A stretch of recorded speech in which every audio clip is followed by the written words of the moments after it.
Hello दोस्तों, एक बार फिर से स्वागत है हमारे चैनल में। और आज के वीडियो में हम पढ़ने वाले हैं वैदिक सभ्यता के बारे में। वैदिक सभ्यता एवं संस्कृति।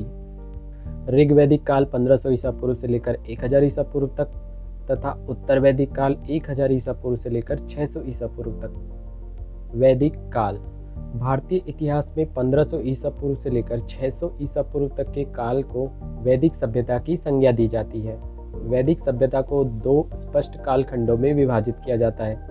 1500 ईसा पूर्व से लेकर 1000 ईसा पूर्व तक के काल को ऋग्वैदिक काल तथा 1000 ईसा पूर्व से लेकर 600 ईसा पूर्व तक के कालखंड को उत्तर वैदिक काल के नाम से जाना जाता था। प्रोफेसर मैक्स मूलर के अनुसार आर्य मध्य एशिया से भारत में आए थे।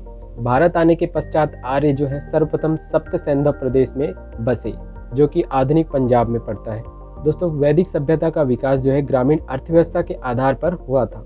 दोस्तों, हम पढ़ेंगे ऋग्वैदिक काल और इसकी राजनीतिक स्थिति। आरंभ में आर्यों के कुटुंब, कुल या परिवार जो है रक्त संबंधों पर आधारित थे।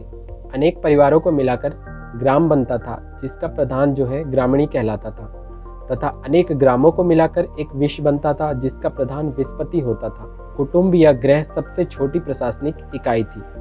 अनेक विषयों का समूह जन या कबीला कहलाता था, जिसका प्रधान राजा या गोप होता था। जनपद, राष्ट्र या राज्य की अवधारणा भी वैदिक काल के उत्तरार्ध में स्थापित हुई। ऋग्वैदिक काल का सामाजिक जीवन।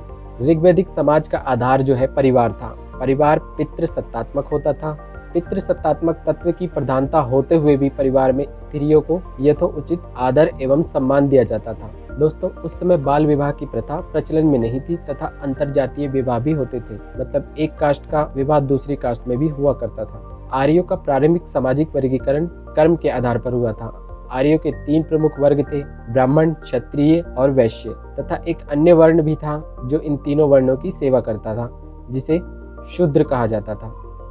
सोम जो है आर्यों का मुख्य पेय पदार्थ था। स्त्री और पुरुष दोनों को आभूषण पहनने का शौक था। आभूषण सोने, चांदी, तांबे, हाथीदांत व मूल्यवान पत्थरों से निर्मित होते थे। मनोरंजन के साधनों में संगीत गायन, संगीत वादन, नृत्य, चौपड़, शिकार, अश्वधावन आदि शामिल थे। ऋग्वैदिक काल का आर्थिक जीवन। इस काल में पशुपालन प्रमुख आर्थिक क्रिया थी तथा लोग जो है घुमंतु जीवन व्यतीत करते थे। गायों को पशुपालक समाज में विशेष महत्व था। युद्ध के द्वारा गायों को प्राप्त किया जाता था। इसके लिए गविष्टि, गवेशन, गव्य तथा गम्य शब्दों का प्रयोग किया जाता था। कन्या के लिए दुहिता, रक्त संबंध के लिए गोत्र, जन के मुखिया के लिए गोमत का प्रयोग समाज में गाय के विशिष्ट स्थान को प्रस्तुत करता है। ऋग्वेद में 24 श्लोकों में कृषि क्रिया का उल्लेख मिलता है। उर्दर, धान्य, वपंती शब्द कृषि के लिए प्रयोग किए जाते थे। ऋग्वैदिक काल की धार्मिक स्थिति। ऋग्वैदिक काल में अग्नि, इंद्र, वरुण, सूर्य, सवितु, ऋतु, यम, रुद्र, अश्विनी आदि देवताओं की पूजा होती थी। इसके अलावा उषा, अदिति, रात्रि, संध्या आदि प्रमुख देवियां थी। देवताओं में सर्वोच्च स्थान इंद्र को दिया जाता था। ऋग्वेद में जिन देवताओं की स्तुतियां अंकित हैं, वे प्राकृतिक तत्वों में निहित शक्तियों के प्रतीक हैं। लेकिन इस समय पूजा अर्चना का उद्देश्य मोक्ष की प्राप्ति न होकर भौतिक सुख प्राप्ति था। इस काल में यज्ञों का अत्यधिक महत्व था। दोस्तों, अब पढ़ेंगे हम उत्तर वैदिक काल के बारे में। उत्तर वैदिक काल का विस्तार। उत्तर वैदिक काल में आर्य सभ्यता पंजाब में कुरुक्षेत्र तथा गंगा यमुना दोआब में फैल गई।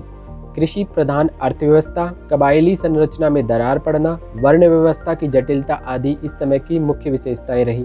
क्षेत्रगत राज्यों का उदय हुआ तथा धार्मिक कर्मकांडों की प्रधानता इस काल की प्रमुख विशेषता थी।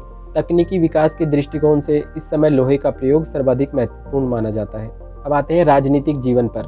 ऋग्वैदिक काल में अनेक छोटे छोटे कबीले एक दूसरे में विलीन होकर क्षेत्रगत जनपदों में बदलने लगे। उत्तर वैदिक काल में राजा का पद वंशानुगत हो गया था, यानी राजा का पुत्र ही राजा बन सकता था। राजा द्वारा विभिन्न उपाधियां तथा राजसूय, अश्वमेध, वाजपेय यज्ञों का आयोजन किया जाता था। पांचाल, कुरु, काशी तथा कौशल इस काल के प्रमुख राज्य थे। भू राज्य की स्थापना के साथ ही अधिकारी तंत्र का विकास हुआ था। राज्य के मुख्य पदाधिकारियों को रत्निन कहा गया। राज्य अभिषेक के पश्चात राजा को इनसे सहयोग या अनुमोदन प्राप्त करना पड़ता था। प्रमुख 11 रत्निन इस प्रकार है: 1 सेनानी, नंबर 2 पुरोहित, 3 युवराज, 4 महर्षि, 5 सूत या सारथी, 6 ग्रामीणी, 7 क्षता या प्रतिहारी, 8 संग्रहिता, या कोषाध्यक्ष, 9 भागदूत या फिर कर एकत्र करने वाला, 10 अक्षवाय पासे के खेल में राजा का सहयोगी, 11 पालागल या फिर राजा का मित्र।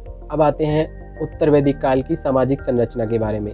दोस्तों, इस समय परिवार पितृ प्रधान एवं संयुक्त परिवार था। समाज में स्त्रियों की दशा में पतन हुआ, जाति प्रथा कर्म के आधार पर न होकर जन्म के आधार पर होने लगी और उसमें कठोरता आ गई। इस युग में आर्यों के आर्थिक जीवन में महत्वपूर्ण परिवर्तन आए। पशुपालन की अपेक्षा कृषि आर्थिक जीवन का मुख्य आधार बनी। गाय बैल के अतिरिक्त भैंस भी अब पालतू मवेशी बन गई थी। कृषि तथा पशुपालन के अतिरिक्त मछुआ, सारथी, गडरिया, स्वर्णकार, मणिकार, रस्सी बटने वाले, टोकरी बुनने वाले, धोबी, लुहार, जुलाहा आदि प्रमुख व्यवसायियों का उल्लेख मिलता है। इस समय मिट्टी के एक विशेष प्रकार के बर्तन बनाए जाते थे जिन्हें चित्रित धूसर मृद भांड कहा जाता था। इंग्लिश में इन्हें पेंटेड ग्रे वेयर PGW कहा जाता था। इस काल की अर्थव्यवस्था को प्राक शहरी अर्थव्यवस्था का नाम दिया जाता है क्योंकि ये न तो पूरी तरह ग्रामीण थी और न ही पूरी तरह शहरी थी।